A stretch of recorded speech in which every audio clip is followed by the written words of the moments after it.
Welcome everybody. हाल ही में आप लोग जानते हैं बच्चों की पैदाइश के सिलसिले में ज़्यादा होना चाहिए बोल के स्टेटमेंट्स मिल रहे हैं। इसके अंदर तमिलनाडु सीएम एम के स्टालिन भी 16 बच्चे हैं। एक फैमिली में जो है 16 फैमिली मेंबर्स हो। इसी तरह आंध्र प्रदेश के चीफ मिनिस्टर चंद्रबाबू नायडू ने भी यही बात कहा था कि तकरीबन फैमिली में 2 या 3 बच्चे ये कपल्स को हो। और आरएसएस चीफ मोहन भगवत जी हर फैमिली को जो है 3 बच्चे हो। क्यों ये स्टेटमेंट्स मिल रहे हैं? क्या इंडिया का पॉपुलेशन कम होते जा रहा है? नहीं, इंडिया का पॉपुलेशन बढ़ते जा रहा है। दुनिया में सबसे ज़्यादा इंडिया का पॉपुलेशन है 145 करोड़ इंडिया का पॉपुलेशन। चाइना जो है सेकंड प्लेस में है 142 करोड़। फिर ये स्टेटमेंट्स क्यों? ये स्टेटमेंट्स इसलिए है कि नौजवान कम होते जा रहा है। एवरेज इंडिया पॉपुलेशन एज आके तकरीबन 30 ईयर्स है, 29 पॉइंट ऐसा है। और हमारा बाजू कंट्री जो है चाइना, इसका जो है 38 ईयर्स है एवरेज। मतलब टोटल 142 करोड़ में एवरेज पॉपुलेशन एज आके 142, एवरेज टोटल पॉपुलेशन में एवरेज एज आके 38 ईयर्स है। इसका सिर्फ और सिर्फ इंडिया ये बात नहीं कह रहा है। चाइना इससे पहले ये स्टैंड लिया था कि वन और नन, ये स्लोगन था। लेकिन अब आके उनका स्लोगन ये है कि 3 बच्चे हो, कम से कम 3 बच्चे हो।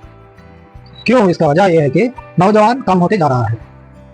इसी मुकाबले में दूसरे कंट्रीज हमें देखा गया तो मिडिल ईस्ट कंट्रीज जो है नौजवान ज़्यादा है, वहाँ पे पॉपुलेशन ग्रोथ भी है, इसी तरह जो है नौजवान ज़्यादा है। हमारा पड़ोसी मुल्क पाकिस्तान, बांग्लादेश और श्रीलंका और नेपाल, म्यांमार, इसमें जो है पाकिस्तान में एवरेज एज जो है 22 ईयर्स है। और बांग्लादेश जो है, म्यांमार मतलब रोहिंग्या को मिला लिया तो उन लोगों का एज जो है 25 ईयर्स है। नौजवान ज़्यादा है एवरेज एज। श्रीलंका का भी यही हाल है, 34 ईयर्स एवरेज है। और नेपाल भी करीब करीब इंडिया की जैसा है। इसीलिए जो है ये स्टेटमेंट जो है कोई पॉलिटिकल नहीं है, ये देश की तरक्की के लिए ये लोग ये बात कह रहे हैं। और सिंगापुर, इटली, जापान ये कंट्रीज को लिया गया तो वहाँ पे बिल्कुल ग्रोथ रेट बहुत कम है। इटली में तो विलेजेस खाली होते जा रहे हैं। इसका मतलब यह है कि बच्चे पैदा करने वाले नहीं है कई इलाकों में, वहाँ पे विलेजेस खाली होते जा रहा है। सबसे दुनिया में सबसे कम बर्थ रेट है वहाँ पे। और सिंगापुर में जो है एवरेज इसी तरह जो है 34-35 ईयर्स है। वो लोग जो है कई स्कीम्स पब्लिक के लिए अलाट करे हैं। वो लोग ऐसा ही नारा दे के नहीं छोड़ा है बच्चे जने बोल के, लेकिन उनके लिए जो है कई सारे स्कीम्स दे रहे हैं। जापान के अंदर भी एवरेज जो है पॉपुलेशन है, लेकिन उनका जो है 50 ईयर्स करीब करीब एवरेज है पॉपुलेशन का एज। अब नौजवान नहीं है तो क्या क्या काम होगा? जंग के मौके पर और दूसरे मौके पर और फैक्ट्रीज किसी भी तरह हो, नौजवान देश के लिए रीढ़ की हड्डी जैसा है। जिस्म में रीढ़ की हड्डी जैसा है, नौजवान देश के लिए वैसा है। फिर हमारा इंडिया में सिर्फ और हमारे इंडिया में जो है सिर्फ और सिर्फ स्टेटमेंट्स के बजाय इसके लिए चाइल्ड बर्थ एनकरेज के लिए स्कीम्स भी देना है, जब जो है इसके ताल्लुक से लोग सोचने का चांसेस है। हमारा इंडिया में जो है टोटल ओवरऑल जो है 2.1 है बर्थ रेट, लेकिन ये भी कम है। ये है तो भी अभी बुढ़े लोग मतलब ओल्ड एज पीपल बढ़ते जा रहा है।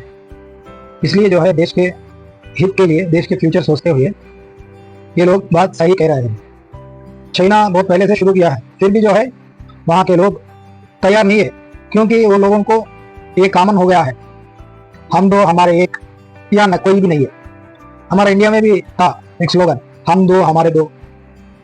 लेकिन अब मालूम हो रहा है इसका स्लोगन के नेचुरल जो कायनात का सिस्टम है उसके खिलाफ गया तो क्या होता, अब हमें देख रहे हैं। इसलिए अब ये लोग कह रहे हैं कि पॉपुलेशन बढ़ाए। इसके सिलसिले में इंडिया में हर मजहब में भी ये प्रॉब्लम है। सिर्फ और सिर्फ हिंदूज में नहीं है, सिर्फ और सिर्फ क्रिश्चियंस में नहीं है, सिर्फ और सिर्फ मुस्लिम्स में भी नहीं, सब मजहब वाले जो है इसके अंदर शामिल है। सभी बर्थ डिक्लेन जो है बच्चों का पैदा करने का कम होते जा रहा है, इसलिए स्टेटमेंट्स मिल रहा है। लेकिन क्या पॉलिसीज बनाए तो बेहतर है? क्या इसके लिए किया तो बेहतर है। गवर्नमेंट्स अच्छी तरह से सोचना चाहिए। जो स्टेप्स जो है दूसरे मुल्कों में लिया गया है, सिंगापुर, जापान और इटली, वो स्टेप्स लेने के बावजूद जो है वहाँ पे पॉपुलेशन ग्रोथ ज़्यादा नहीं बढ़ रहे हैं, नए बच्चे नहीं जन रहे हैं। अब इंडिया जैसा मुल्क, यहाँ पे अनएम्प्लॉयमेंट की प्रॉब्लम है, पॉवर्टी की प्रॉब्लम है। इसके लिए जो है एटलीस्ट एनकरेज तो करना है। जब कोई समझने वाले लोग इसके लिए सोचेंगे। हमारा देश में मदर का चर्चा बहुत है, लेकिन जो है इस्लामी तालीमात के मुताबिक क्या है इसका हल?